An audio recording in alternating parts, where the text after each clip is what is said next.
going on in the hoof prince of Kingston Town. Lonhro by a length and a half. Mummify second, Defy third. Platinum Scissors fourth.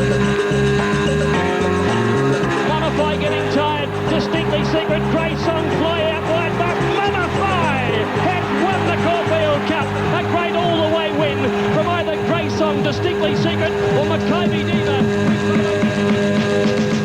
Fields of Omar still has the lead. He's going to do it. Fields of Omar by a neck wins the Cox Plate. Defy a second. Lonhro's run third. And the man alongside me, I fear, might jump out of the broadcast box any moment. Elstrom got level and went straight past Kempinski. And Elstrom strides away to win the derby, beating Kempinski a length and a quarter. Third bar. Maccabi Diva shot away. She's out by 2 lengths to She's Archie. Fantastic ends Agalia. Maccabi Diva in front. She's Archie tries hard, but Maccabi Diva wins the cup. She's Archie second. Photo third over Fantastical Jana. That's Special Harmony opening up for Damien Oliver. And the favourite Special Harmony bolted in. Dane Beltar 3 lengths away second. Granley third. Timberina ahead away fourth. Titanic Jack and True Glow. True Glow, Titanic Jack coming to the line. They're wide apart. And it might be Titanic Jack, and no, it's the True Glow. Photo finish. Third is either Crawl or Robinson. Yeah, the carnival is all but over, but what a week it has been with the VRC Carnival. Record crowds again, sensational racing, and as I said, big crowds out there. And of course, the final day yesterday of the VRC Carnival tempered by the tragic loss of one of the true favourites of the thoroughbred racing, and I refer to Shogun Lodge. We'll talk about that a little bit later. Good morning and welcome to Racing Retro on this Sunday morning. We trust you're well wherever you are. Good morning to the panel. Ron Doversey joins us this morning. How you doing, Ron? Yeah, good, thanks, Graham. A magnificent VRC Carnival, and I can't speak highly enough how that track was presented for those 3 days, 4 days, in fact, and David Hall, a terrific job setting a horse 12 months out for the Cup, and a great ride by Glenn Boss. Yeah, there was so much magic attached to this carnival, wasn't there, Joe? Good morning to you. Yeah, good morning, Graham. The highs and lows of racing hay in 1 week. Yesterday, unfortunately, the loss of Shogun Lodge. Tragic for all the connections and Australian racing in particular, those in Sydney. Yesterday I was at Randwick Races, and it was a very sad day there indeed. You bet your life it was. OK, Joe. And Richard Friedman's on the show with us this morning, as usual, to my left, and this is a great carnival for your brother too. I think it was a fantastic carnival for Lee. I think it's probably his best carnival since 1992. And but, you know, I was saddened yesterday too, because I liked old Shogun. Oh, yeah, we all did. He was a great old horse, yeah. And, you know, the meeting almost went on without anyone even noticing that he died, you know, and that's a bit of a sad point. But it was a great carnival, and as Ron said, that track, it's been in need of a renovation for about 3 years, and to have it that fair for an entire week of racing, just sensational. But a great carnival. I was down there for a couple of days of it, and it hasn't changed. It just gets better. Yeah, it is top of the heap, isn't it? Oh, I reckon it is. Yeah. Look, there are other great days on the Sydney racing calendar betcha, yeah. and around the country, but as a carnival goes, you can't match that carnival. Won't beat that. OK, now we've got a special guest on the show this morning too. It'll be my pleasure to introduce you to him in just a tick. But firstly, Alf Matthews, who's been amongst it all yesterday. In fact, he was out riding yesterday, and we'll show you that a bit later. Good morning. How are you this morning, Alf? Very well, thanks, Graham, Joe, Ron and Richard, and good morning, everybody. Well, we're back in Melbourne, and the sun is still shining down here, as it has been all week. And look, you've said it all. It's been absolutely perfect. And the young man to his right is a very smart trainer indeed, from a famous racing family, Tommy Hughes Jr. Tommy, who had the winner yesterday of the Emirates. Congratulations to you and welcome to the show, mate. Thanks very much, Graham. Thanks for having me on. Well, delighted to have you on. Looking forward to having a bit of a chat with you regarding Titanic Jack. Would you like to see the replay of the closing stages? Yeah, it'd be great. I'm sure it would be. OK. But you'll see Tommy up in the stands after the race, I do believe, when they cross the line. But let's have a look at this. This is Titanic Jack winning the $500,000 Group 1 Emirates. They went lickety-split out in front. Scenic Peak and Walk on Air in front. Now, Titanic Jack eased out in the white colours with the pink sleeves and the pink cap, about to come to the outside. True Glow gets right up on the fence. At the 400, Scenic Peak by 2 lengths to Walk On Air. Boreals battling away, Titanic Jack and Rosina Ladder running on, and so is True Glow. He's winding up. Scenic Peak in front at the 200. Scenic Glow in front, but Titanic Jack grabs it on the outside. Trying to go with it on the inside, True Glow. Titanic Jack and True Glow. True Glow, Titanic Jack coming to the line. They're wide apart, and it might be Titanic Jack a nose to True Glow. Photo finish. Third is either Crawl or a Mission. And then came... It was a good, tough, honest, tradesman-like win. He went right to the wire. Won sort of from the furlong. Me and Damien just doing our best, and all credit to him. He changed stride inside the furlong, got on a fresh leg, and give me that. Probably found another neck, which, you know, it saved him from obviously losing or winning, and it was a good, tough effort. Hard to begrudge them the win. That it's a very good horse, Titanic Jack. I really like him. Tom Hughes, great trainer, good young trainer on the up, and Brett Preble, well, he's had a magnificent day yesterday after what was probably a bit of a tough carnival early on for him. No truth in the rumour that I'd like to plug Tom Hughes' earpiece into a PowerPoint this morning, but you can do that for me, Alfie, if you like. But this horse, it was just a great grinding finish there. He really ground home well, Titanic Jack. True Glow was about a length and a half off him with about 200 metres to go, but he did fail just in the end. He sort of drifted back towards the fence and swished the tail a little bit under hard riding. And, well, Alfie, he may have ended up on the wrong part of the track, True Glow, but you can't take it away from the winner. He did it tough. Well, Richard, I've got to say that you've just said previously that the track raced so evenly yesterday. So given that fact, I think Titanic Jack deservedly won the race. It was a terrific performance in the Toorak handicap prior to going into this. Tommy then ran him in the Salinger and then freshened him just in enough time, gave him a little bit of work. Tommy, what did you think of its performance leading into this event?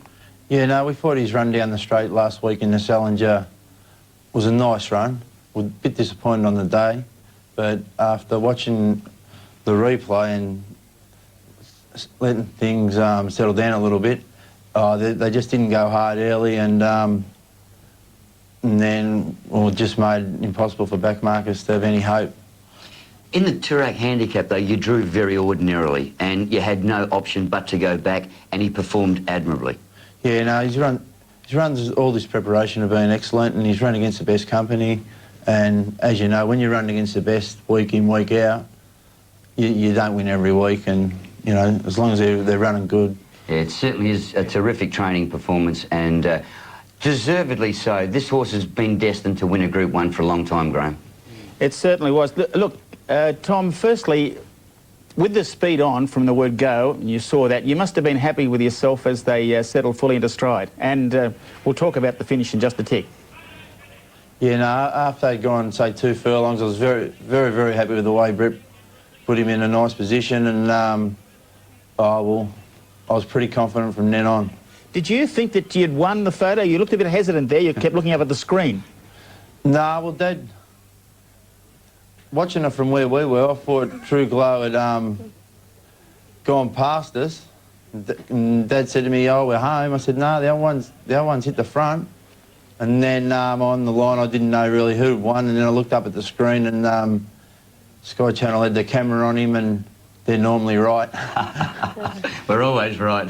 Just looking at those photos of you with your dad there, some great shots of you and your dad embracing at the presentation. Now, is your dad set to retire finally? Is that on the cards at the moment, Tom?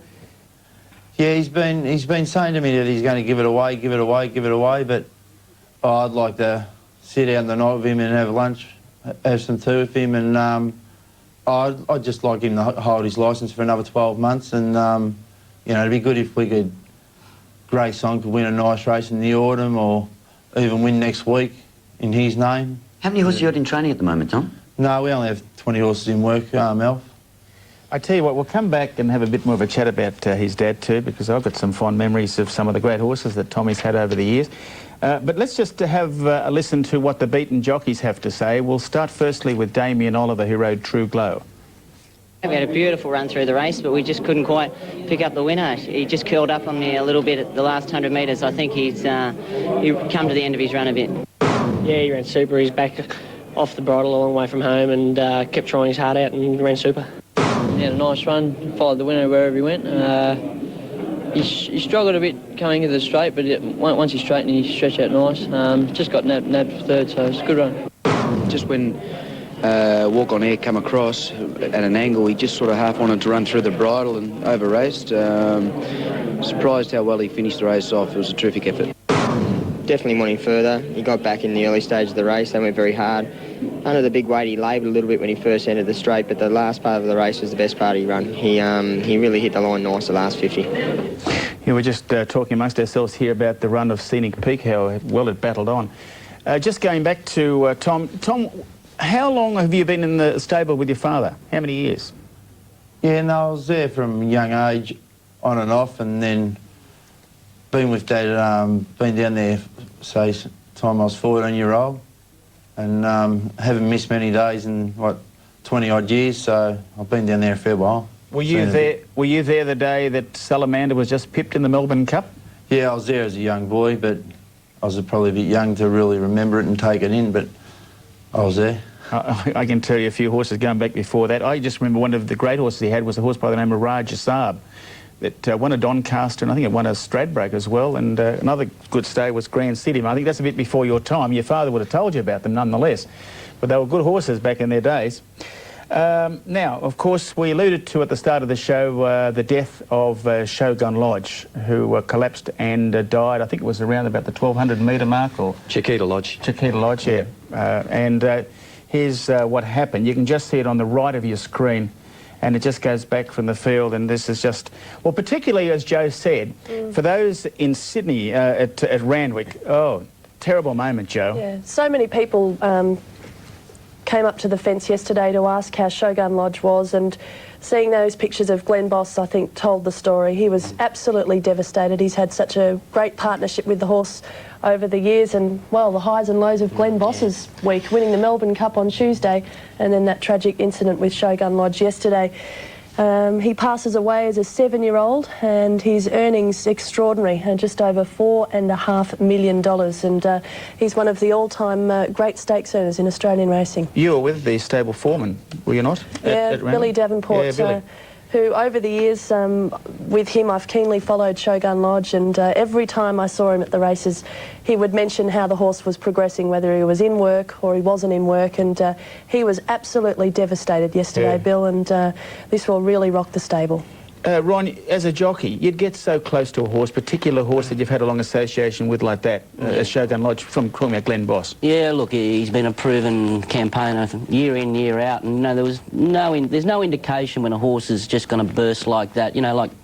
It was just an unfortunate situation, but I think most people knew when he went back through the field that quick that there was a big, big problem, and it's a tragic loss. He had a bit of a heart problem about 12 months ago, didn't he? He had a bit fibrillation. a little fibrillation, so people might have thought that there might have been a connection there. They're going to do an autopsy, I believe, down at Werribee vet clinic today, and that will tell the final story, but tragedy for him, He only won at Group 1 level 3 times, but I think he finished second 12 times. Yeah. I mean, how good a horse does that? It just keeps running into champions. That's right. No bigger try than him. Yeah.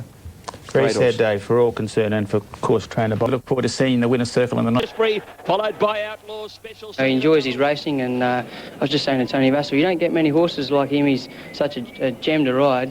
He's got gate speed. He gets there and he relaxes on his own accord, and he travels along beautifully, and then he can come home strong. So, Tony Vassell has really worked him out. He's going along really well, and he could progress into a nice horse even next time around his next prep.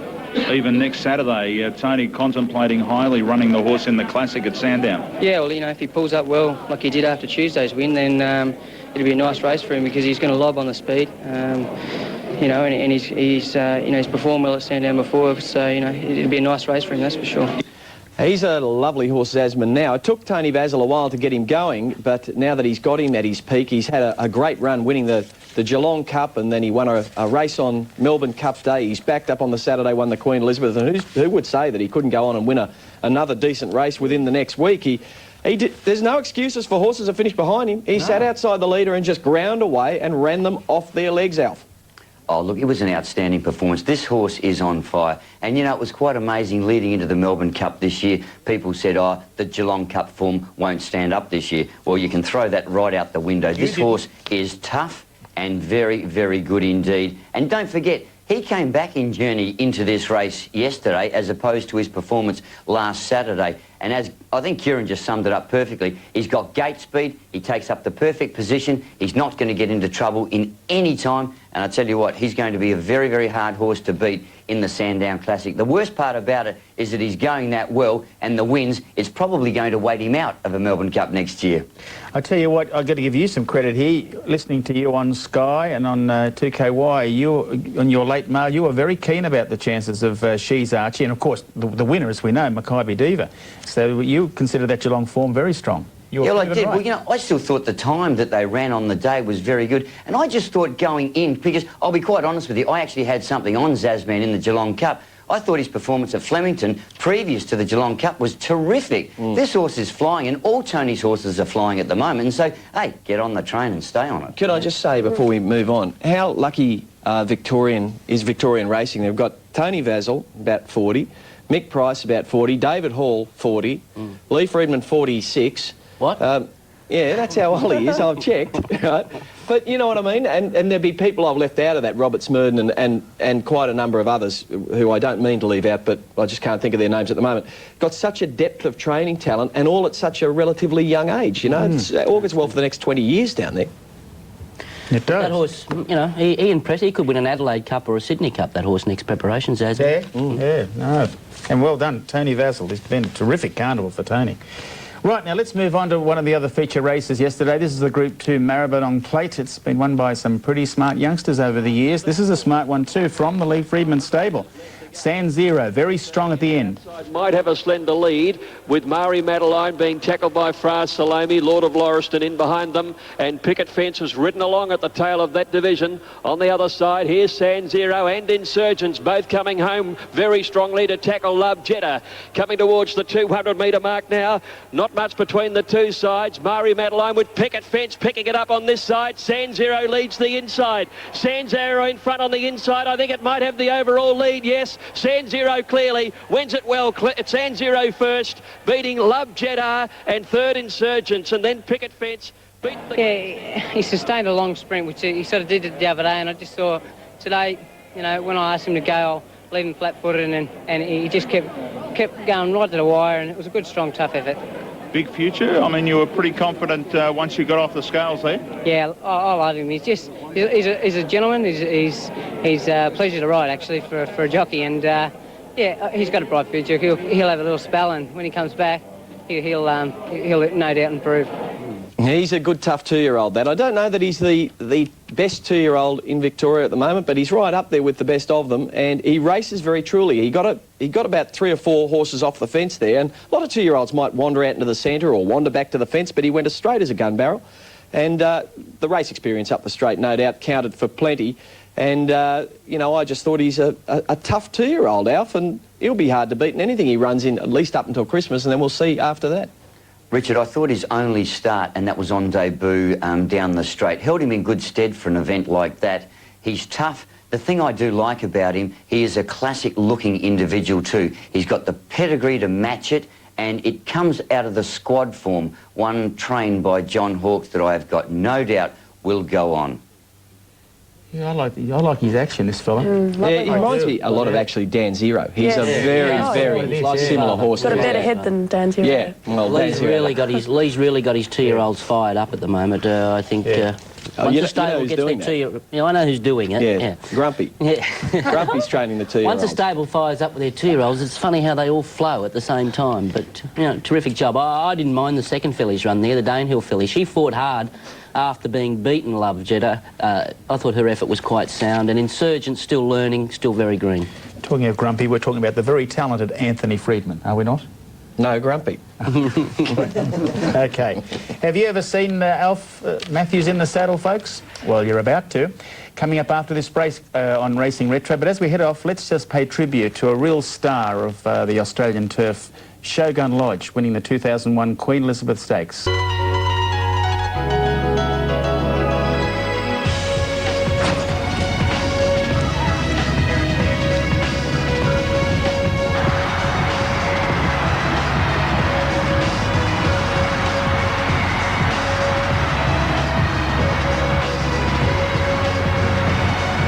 New Zealand World Racing, Wednesday and Saturday, live on Sky. It takes a lot to keep your business up and running night and day. To maintain optimum levels of performance requires Drive, SEW Eurodrive, providing drive solutions to Australian industry every day, from the smallest application to the largest installation, with uncompromising German quality, assembled and serviced via a network spanning Australia. Move your business into top gear and discuss your drive requirements with SEW Eurodrive today. SEW Eurodrive. Performance is everything. Exclusive to Genuine Collectibles comes the framed panoramic of The Moment That Stopped a Nation. Signed by Damien Oliver, this limited edition print includes an inspirational video of Damien reflecting on the race. For full details, contact Genuine Collectibles. Another Ingham's chicken solution using new Ingham light breast fillets. After just 10 minutes in a moderate oven and adding a green salad, you have a 97% fat-free meal. New Ingham light chicken. I think Greg Miles summed that up perfectly, Alf. Look, you looked home there at the clock tower. It should have won. Oh, hang on, don't give me a hard time. Hey, I gave it one backhander, and you knew when I went back to attempting to right hands, and I was in all sorts of trouble. I was looking for a new lung at the clock tower. Don't worry about that. I had to go for a big gasp. You were 10 lengths behind them, and then you panicked, then you're 3 in front, and they'd got tired. Excuse me, it improved of its own accord. Hey, Alfie, can I ask you this question? You ride a bit of track work, and I know you keep in good shape. You are in good shape, but race riding's a different thing, isn't it? Ever. Richard, I've been going to the gym for a little bit because I had to start going to the gym just to see how the hip would hold up in the first place. And I think what you've got to remember here, aerobically, sure, you're fit and you cope, but from an anaerobic point of view, I had no possible chance, and that's where most of us struggle under those circumstances. But I've got to say, look, I really commend Emirates for putting it on and the VRC because it was wonderful. Not only just the race, it actually took place all before then when we all got together at the Children's Hospital on the Friday and seeing all those kids with Sub-Zero. I tell you what, it was a wonderful thing, and all those legends there on the Friday, they handled themselves with the credibility that you would expect. Simple yes would have done there. Get a chance to go one better next year, Alfie? Oh, well, that's right, you will. They might, don't ask him more questions, he'll babble on for another minute. Oh, okay, okay. Well, you never know. Anyway, it was very humbling being a part of it. Oh, very good. Okay, thank you. Let's cut that. Let's move on now to the Matriarch Stakes for the mares, the Group 3 level. And by golly, she's consistent, this Sweet Corn from the Lee Friedman stable. Over in the pale green colours, about to get up on the inside. There's a run coming for Sweet Corn. She's going up on the rails now. And then Sabino Canyon. Mrs. Tendulkar's coming with a pretty good run at the 250-metre mark now. And Sweet Corn dives up on the inside to go to the lead over Chancellor Silvana. Mrs. Tendulkar down the outside. Sweet Corn the leader at the 100. Mrs. Tendulkar and Silvana are starting to try hard. But Sweet Corn is really digging in deep. And Sweet Corn beats Silvana. Mrs. Tendulkar third. Close-up Babe Zahari is in the fast-finishing Magic Tumbler. You know, she started out in class 6th grade and she's gone right through and won a $200,000 race, which I'd never have believed earlier in the season, but she's done a great job and she just seems to be getting better with age. Do you keep her going? We may give her one more in the Eclipse in a couple of weeks, but we'll just see how she pulls up. She's been in a while, you know. A lovely tough mare that. I thought that Mrs. Tendulkar was going to go straight past her at about the 100-metre mark, but like Mrs. Tendulkar does, she sort of only runs for about 200 to 300 metres and then hits the stop button. So she got up on the inside. She did have the gun run in behind. Brett Preble gave her a beautiful ride. She's one of Grumpy's Adelaide Magic Million buys. He went over there a couple of years back. He bought 6 yearlings. He paid $254,000 for them, and between the 6 of them, they've won $3.3 million, including this one, Sweet Corn, Mummify, Kalira King, and a couple of others who haven't gone quite as well, but Grumpy will be hanging his hat on that for ages, especially over this mare. It's one of his favourites. I can't blame him. It's his name. Alf, how good did Silvana go there? She had 59.5, she pulled, she was 3 deep all the way. I thought her effort was terrific. Yeah, she's a very tough competitor, and she's just been struggling a little bit to get right to her top. She proved yesterday and showed yesterday that she's back on track. You're right, Ron, it was a fantastic performance, but I tell you what, I really did like the run of Magic Tumbler. Yeah. Hasn't it gone ahead in leaps and bounds? and I sincerely hope they run it in the Eclipse. Wet tracker, Ron, do you think? Well, if she gets a wet track, she's nearly unbeatable. Look, Sean Dwyer's got that mare flying at the moment, and usually we all had her down as a wet tracker. She won the other day. She backed it up with another good run there. She's really hit a peak. Slow pace in that race, and they did not go quickly until about... It was a sprint home from the corner almost. I mean, gave Magic Tumbler no hope at all, but she did a great job. She certainly did. And Richard, you always knew that Sweet Corn was going to get the perfect run in transit there too. But I just thought with the slow pace, and even got held up a little bit, Magic Tumbler, I was wrapped in the run. Oh, it's one to follow. Okay. Let's move on to the Interlink Stakes for 3-year-olds, and this is Enlisted Company, and Fixated and Recapitalised are the two that go to the line locked together. Race in the pan, Transact made a line of 3, Happy Strike, Catboy behind them, and Recapitalises wider out. Hasn't been asked for the big run yet by Curry, and next is Buffed, who's starting to work home at the 300. Fixated, joined by Transact, Flash in the pan, Recapitalise about to hit the go button now, pulls the whip, and the big fella starting to wind up. Fixated got a second wind at the 100-metre mark. He's a neck in front of Recapitalise. He's really got to dig in. Fixated by a head. Recapitalise drives. Didn't get there. Fixated a nose. Recapitalise second. Third, maybe Buffed. A big run or Transact. Tough bugger, and I don't think that was the problem. Just a matter of going in Melbourne way. But he did everything right. It was a lovely ride. I think that's why I won the race. We had a soft run in front, and he rode him very well. But he's a tough horse, and he kept finding. So it was a good effort. You kept finding. You probably had to too, because David Hall's he got a nose in front of anything, but he was there to beat you, wasn't he? Oh, he was. He had a lovely run too. But as I said, I think the Kiwi had a soft lead, and I think that's what the other horse is still learning a little bit about racing. But I'll take it. It's we get beating plenty of photos, and that's what it's all about. It sure is, and that was a tough effort from Fixated. He did get the soft lead. He did sprint home fairly quickly, and that sort of took away the chances of some of those horses from back in the field. But Recapitalise, I think he's a horse to follow. I think he's a young'un on the up. He's got a lovely stride. He looked like he was just left a little flat-footed when Fixated hit the pedal, and well, you can't take anything away from the winner. When you lead and win, there's no excuses for the one behind, but I think Recapitalise, the second horse, is one to follow. You see him here just looming up on the outside, but too much gas in the tank, Alfie, with Fixated.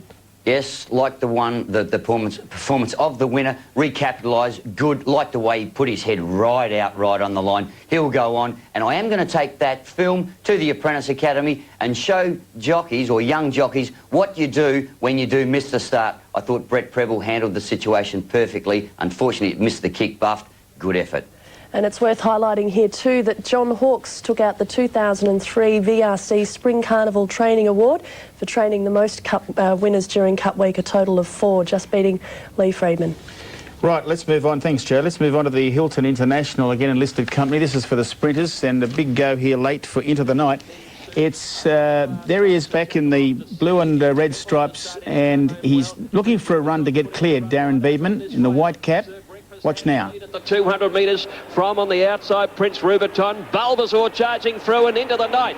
Prince Rubiton getting up to serve breakfast. Into the Night, Bulbasaur. Prince Rubiton Into the Night's diving through. Look at him find the line. Into the Night wins it by a half a length.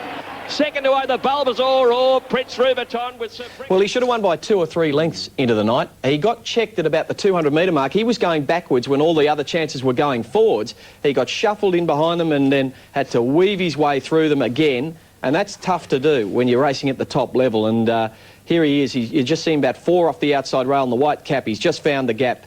And through he went. That's Prince Rubiton in the lime green against the outside rail. And, well, Sir Breakfast, I think it is, in the diagonal stripes there. What a good run his was, because he made play out in front where it was tough to do it. But Into the Night, if he'd have got a clear run, Alfie, I reckon he'd have won by 2 or 3. Yeah, I'm not going to disagree with you there. I like the runs of the first 4 horses. I'm not going to make any excuses for the balance. I was pleased to see Bulbasaur running on. Generally, it's been the case where he's been up on speed, but again, Brett Preble rode it a little bit quietly yesterday, and it finished its race off well, but don't take anything away from Into the Night. The effort was good. And Prince Rubiton first up, I thought it was good, given the fact that it faced the breeze for the entirety of the straight. And Into the Night will now be aimed at the Hong Kong International Sprint on December 14. And his trainer Keith Dryden's got to rush and get a passport. He's only travelled to Canberra, Sydney and Melbourne. So his first international trip. Good luck to him. I bet he goes well too. I'll bet he goes well, because he travels down the straight. And it doesn't matter where he races that horse. I reckon he'd be a big chance. All right, let's take a break, and coming up shortly we'll review the Melbourne Cup for 2003 and also the Oaks.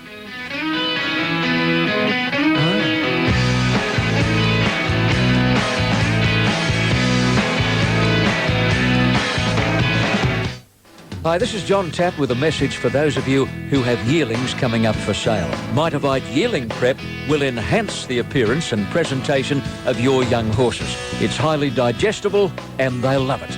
More important, Mitavite Yearling Prep is a feed that's scientifically balanced for yearlings, specially formulated to achieve the best presentation. For the highest dollars, feed the Mitavite Yearling Prep. For more information, phone 1800 025 487.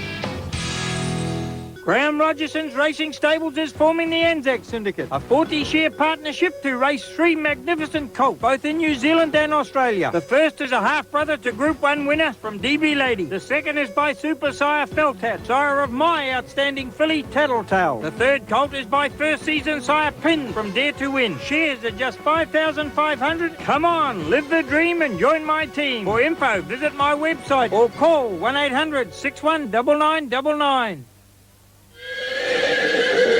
Mr. Value Bet, Dominic Byrne. Yeah, it was a great call and we proved 100% correct. And, it just proves that if you set a horse for a race, you don't have to run on Derby Day to the old theories are going out the window, I'd suggest. Okay. What about mares? What a great record they've had in the last 10 years. Yeah. Only 14 in history. I reckon half of them have won in the last 10 years. Yeah. What would you do with a mare like that now? Oh, Travel? Kiss her. I'm sure David and Bossy have, and of course the owner too. But let's relive that fabulous moment, that first Tuesday in November where Maccabi Diva, he gets runs everywhere, Glenn Boss, and it goes from about 12th to first in about 200 metres.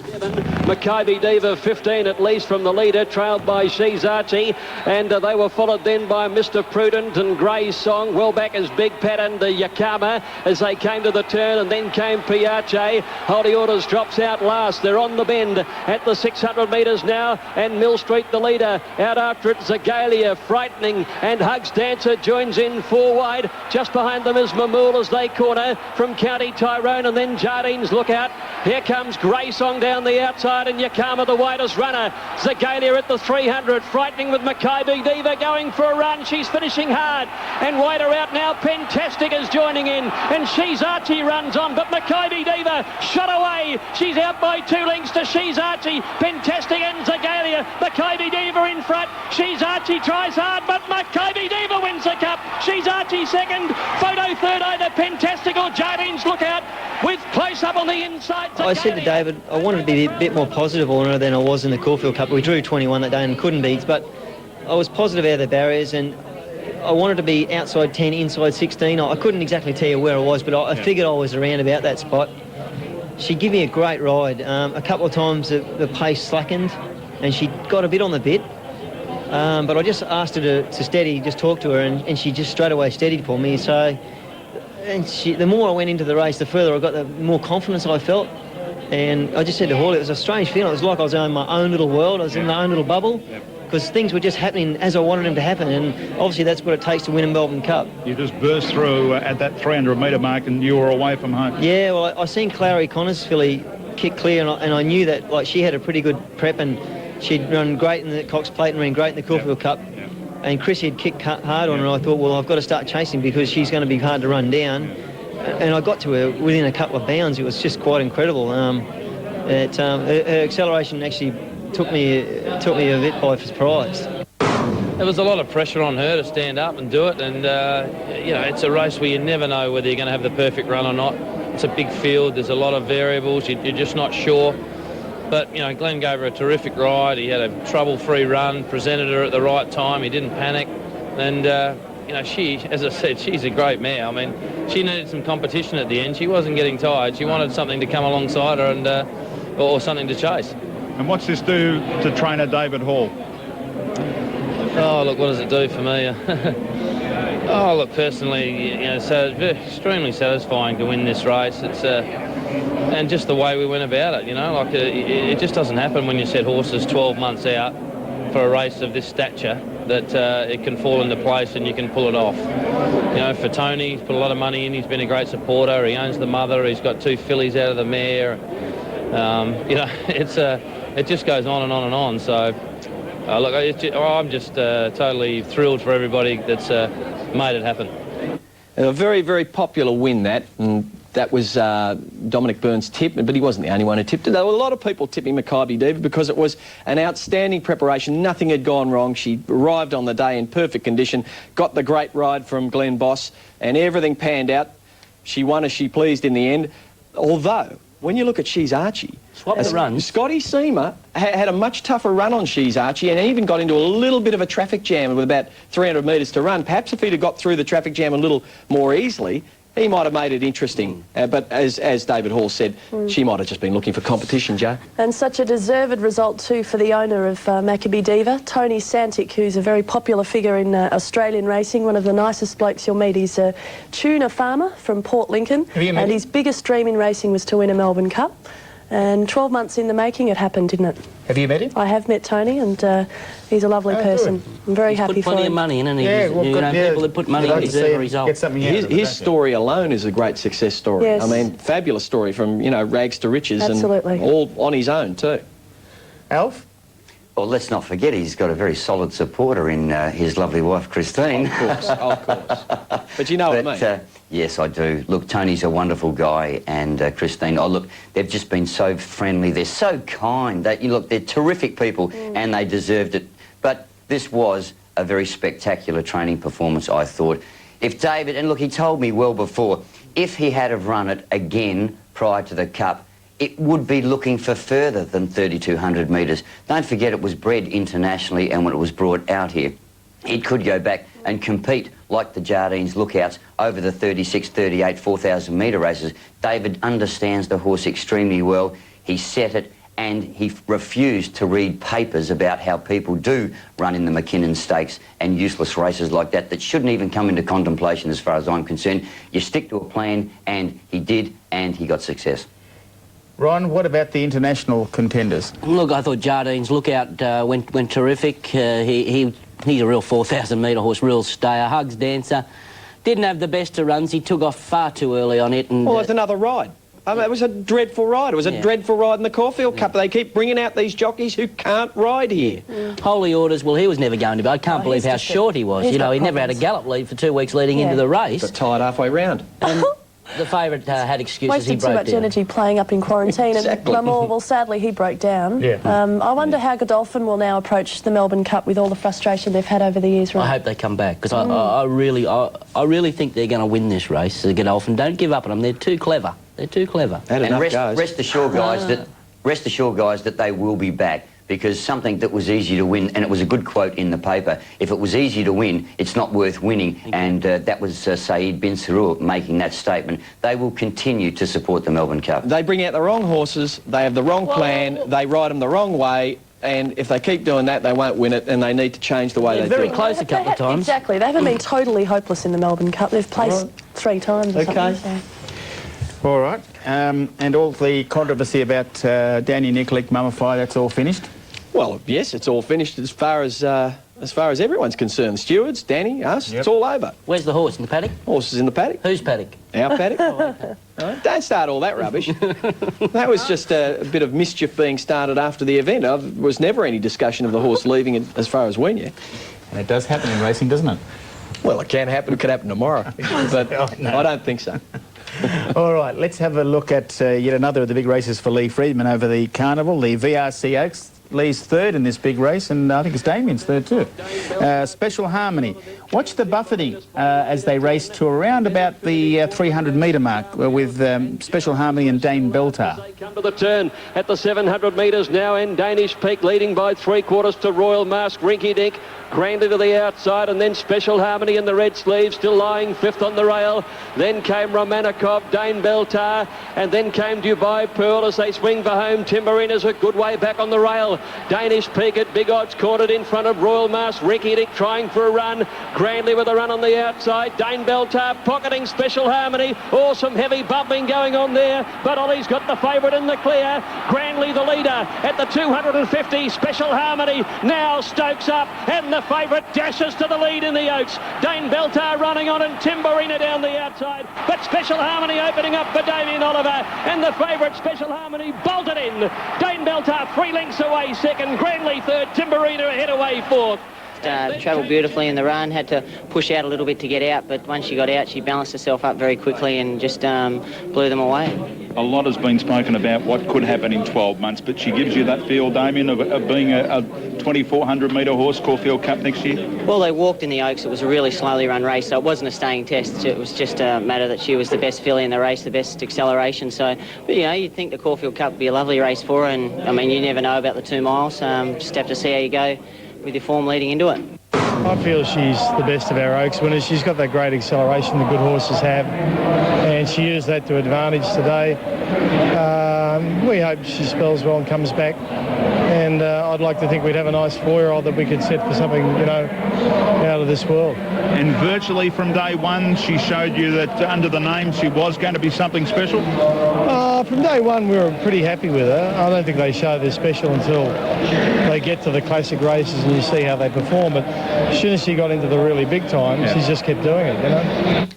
Yeah, she's a beautiful filly and lovely people own her, and I'll tell you what, I think she'll be a special filly next year. It may not be a Melbourne or a Caulfield Cup horse, Ron, because really it doesn't take a stayer to win an Oaks in the spring or a Derby. I mean, Mahogany won a Derby in the spring, ended up being a 1,000-metre specialist later on in his career. So I think she might be a bit too brilliant for those Cups races, but who knows? She's doing everything right at the moment. Look, she's had a long campaign.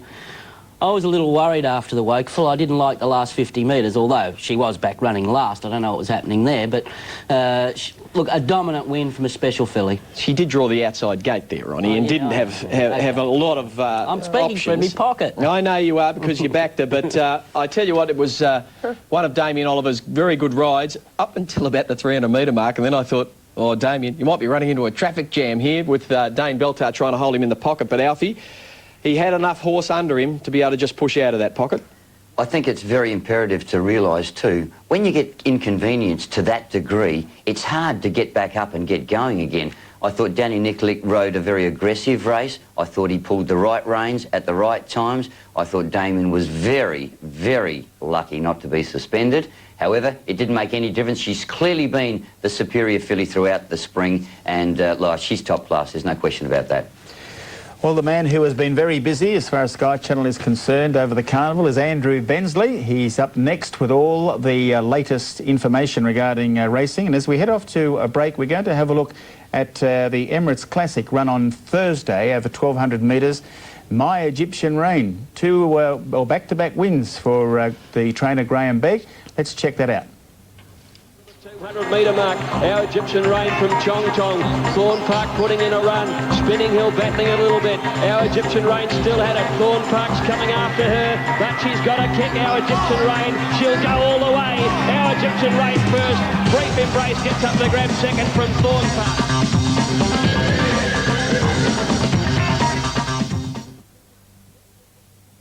Outside, and then Sports in behind them, and Jessica Ross the last, and only 3 or 4 lengths would cover them at the most. And for 300 metres, Magic Music got If you don't want to miss a thing, keep your eye out for today's Racing Tonight. At Sky Racing, we're making racing even better with a nightly review of all the day's thoroughbred racing.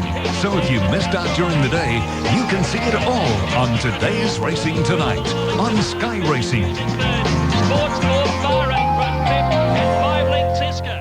Where can you buy genuine, untried, top-quality 2-year-olds at this time of year? At the New Zealand Bloodstock Ready-to-Run sale. It's the biggest breeze-up sale in the Southern Hemisphere with 250 exciting young horses by all the hottest sires around like Secret Savings, Stravinsky, Redoute's Choice, Cape Cross, Pentire, Tsar and Zabeel, just to name a few. Breeze-ups October 13 and 14, sale at Karaka November 18, don't miss it.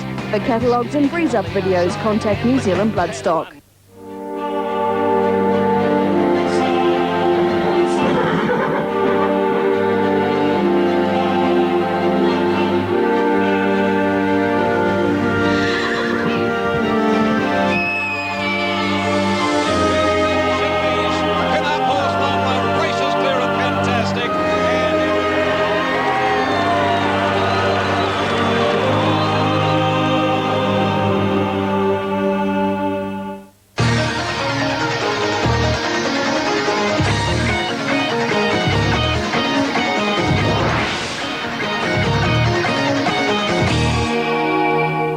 Hello everyone. Today's racing news starts with Glenn Boss, who of course had that up and down week at Flemington. His right hand on that fall with Shogun Lodge yesterday has swollen up very badly. He believes there's no breaks. He's not going to the doctors. It's very touchy, but he believes that the next couple of days should be okay. He's going to have the week off anyway. In fact, he's going back to Port Lincoln on Tuesday with all the Makybe Diva camp to celebrate back there the win in the Melbourne Cup. Let's look towards next Saturday at Sandown. They've got the 2,400 metre Sandown Classic. I can report that She's Archie won't be going around. She's off to the paddock.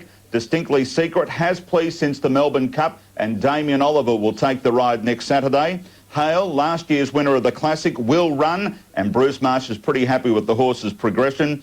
Clangalang will be nominated, although Gerald Ryan favouring the Eclipse in Saturday fortnight and looking towards the Hong Kong Vase, a race over 2,400 metres at Sha Tin. Turmeric is also expected to go round, the Blinkers to go on, and also Grey Song will be nominated for the Sandown Classic. A lot of horses, of course, going off for a spell, but there's a couple coming back, and Private Steer is one of those. On the way back for races like the Coolmore and the Doncaster in the autumn, we caught up with the trainer, John O'Shea. Yeah, look, I'm really happy with her. I saw her on Wednesday, and she's done extremely well. She's derived plenty of benefit from the long spell, which, you know, I always thought she would. So yeah, I'm very confident about what will happen in the autumn. Tony McAvoy has confirmed to me this morning that Fields of Omar has continued to train on very well this week back at Lindsay Park.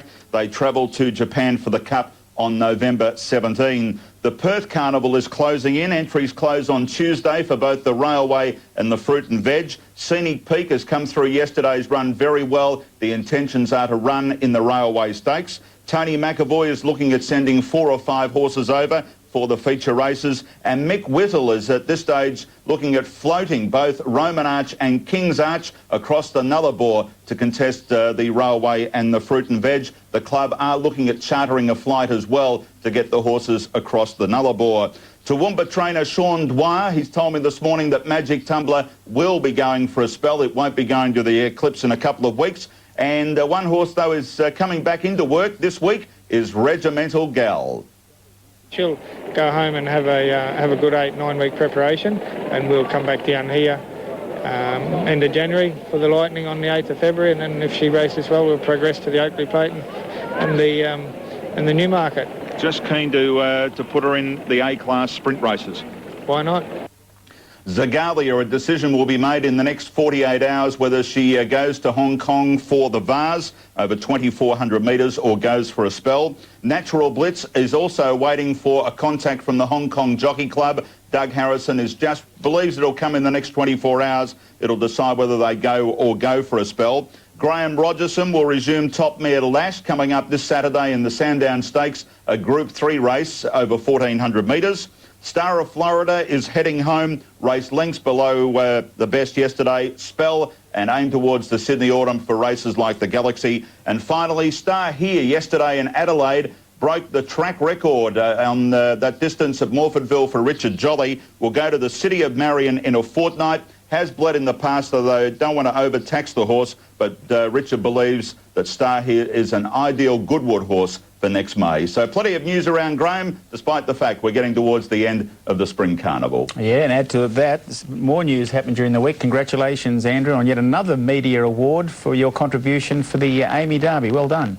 Thanks, Rome. Yeah, great honour for Sky to win the award for Amy on a story that we did on Kim Pinsky. It didn't win the Derby, but it was still a terrific combination between owner Walter Altieri and the trainer Mick Price. And I have to say, there have been plenty of stars over there, the Spring Carnival, but I'd say Andrew Bensley has to be up there amongst them. An absolute sure does. He sure does. Yeah. Well done, Andrew. Where are you off to today?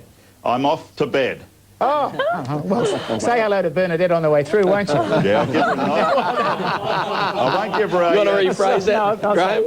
Make sure you give her a little kiss or something on the... Yeah. I just stopped. Only a little kiss, Graham. Hi, Bernie.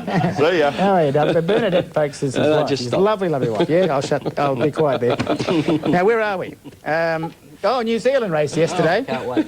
The 1,000 metre, Ronnie, the 1,000 metre guineas won by Tattletale, and this was a good performance. Yeah. For home, 500 metres to run, and the New Zealand Bloodstock 1,000 guineas about to line up for the run-in, and going up Kainui Bell and Tattletale being pushed along, and Michael Walker gets to work on the little filly, and she responds nicely, and right with it Kainui Bell and Salsa, and Cat Scan down the outside, further in her Hidden Talent and Sarah Little, Rapid K far too far back, Tattletale, she's absolutely brilliant, and she's given her very best, and she's got home to win it, Tattletale, and Michael Walker has really enjoyed this success. Tattletale has beaten... Yeah, Michael Walker started favourite there, Tattletale, winning the 1,000 guineas.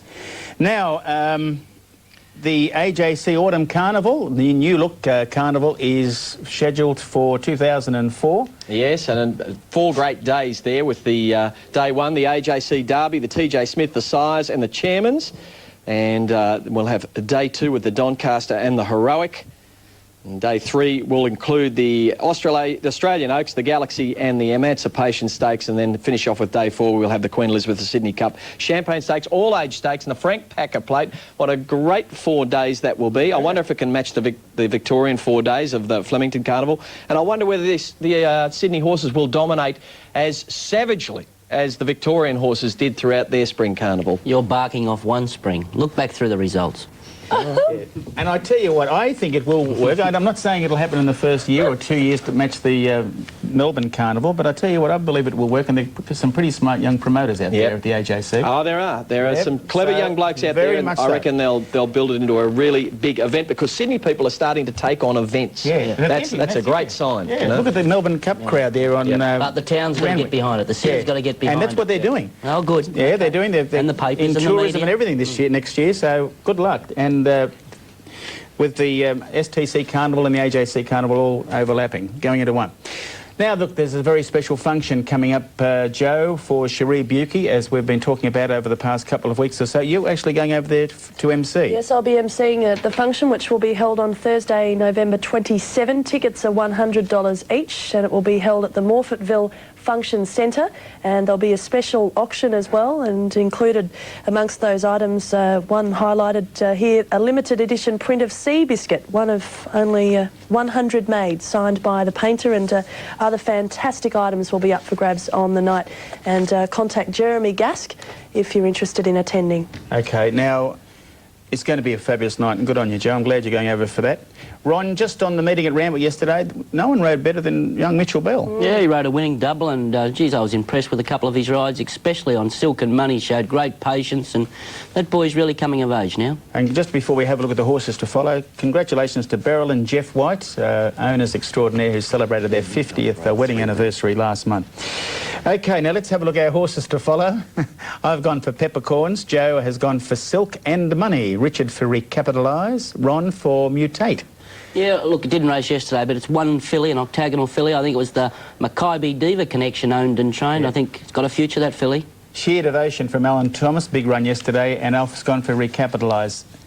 Good on you, Alf, thank you, and we'll catch you soon. Thank you very much, Graham. Yes, I like the way that Recapitalise stretched out over the concluding stages yesterday. And just quickly... Be stretching out better than you, Alf. Yeah, Claire Lindop rode a treble in Adelaide yesterday too, and I thought that was absolutely fantastic, given the fact that riding in the Melbourne Cup and going back to Adelaide too. God bless her. OK, and that's it for the show. Ron, Joe?